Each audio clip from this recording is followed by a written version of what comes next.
Pagpasok mo pa lang, gumalaw ang gabi. Sa ilalim ng ilaw, ikaw ang sinisigawi. Bang mo'y diretsyo, walang alinlangan. Sa bawat Mag-alam sa bawat pagkukulong lahat ng Panginoong Jesucristo. Sapagkat sa pamamagitan ng iyong mahal na krus, tinubos ng mundo. Pagbasa sa Ebanghelyo ayon kay San Mateo. Samantalang sa ikinain, umampot ng tinapay sa Jesus, at matapos magpasalamat sa Diyos, kanyang pinagperperso at ibinigay sa mga alagad. Kunin ninyo ito at ang kanin ito, ang aking katawan, wika niya. Hinawakan niya ang saro, nagpasalamat sa Diyos at ibinigay sa kanila. Uminom kayong lahat nito, sabi niya, sapagkat ito ang dugo ng tipan, ang aking dugo na mabubus. Manalangin tayo sa Panginoong Maya sa buhay natin ang kawang-gawang pangkatawan, pakanin ang mga nagugutom. Panginoong Jesucristo, sinasamba ka namin pinasasalamatan sa pagbibigay sa amin ng banal na salita at kaman-mahal ng katawan at dugo sa katawan nito, iba na mga Kristiya, kagalog ng sa buhay namin araw-araw, ang mga aral ng pananampalataya, at makilala ka namin sa lahat ng mga mahihirap, lalo na sa mga kapwa namin nagugutom at nagbibigay sila na mapagsasaluhan sa kanila. pag-alaw na pag-amin. Ama namin sa mga salangit kasambahin ng ating Nabasa kami? ang ikalawang istasyon, ang panalangin ng Panginoon sa Kristo sa Etchimani. Sinasamba at pinupuri ka namin ng Panginoong sa Kristo. Pagkat sa pamamagitan ng mahal na krus, tinubos ko. Ako ba ng pa? Hindi ko mapapagod. Nangyari ito upang matupad ang sinabi ni Jesus tungkol sa salahan ng Para na unang-una, ngayon pakalaman, magpasulangan sinawa.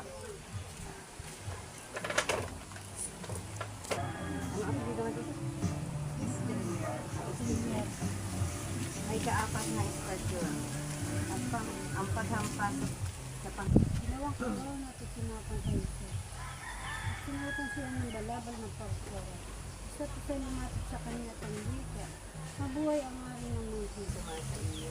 Bukod kang pinaspala sa babaeng lahat, pinaspala naman ang iyong anak na si Jesus. Santa Maria, ina ng Diyos, panalangin mo kami.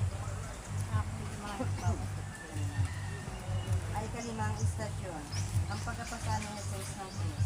Sinasamba pinupuri ka namin ng Panginoong Jesucristo. Pagkat sa pamamagitan ng mga nakarating sa mga pagbasa sa ibang lugar sa kanila. Jesus ay binigay sa kanila ng sigata upang itapat sa kanila. Anuangan nila sa Jesus at lumabas ng alapasan ng kanyang taon. At ang masalubag na ang tawagin dapat Ito'y sinulat ni San Ignacio de Loyola. Kung pinapansin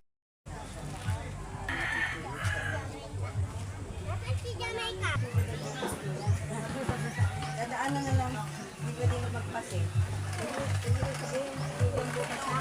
Hindi po pwede, diretso na po. Lalabas na po kami, hindi na kami pwede bumalik. Dadaan na lang po kami dyan.